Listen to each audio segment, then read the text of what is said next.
in cầu shan te nang mani chau helai muna in han om dan te kan ngai phak ang to kan ngai toilet ve wang wang hian aro pui hi ka tia lalpa shwai na cheu hi aro pui ka tia voinia helai muna hei sabram kan ti chinanga te heti hian mizo mule mal taka kaushan an ding te hi aro pui hi ka tilu tuka zofa te hi lalpa than chua nam kan lo ni nge ni ti hi achiang ka tia tin nang mani animal cheute in kaushan te in hunkal to han ngai to hianin Ebenezer lalpan min puyani voin ni theng tur hian lalpan min puyani ti hi achiang mema in kaushan po chu ti ang tur chuanin lalpa puina nena hei aya ar zonga kalzel tur po in du sakna kan hlan le cheuni Ebenezer ti hla pathian fakle choi moinan kan sange helai hi purobin lalrem ruata phwa ani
pan min pui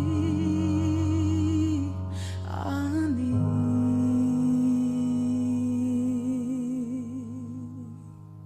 hallelujah lalpa cha takin nam ro se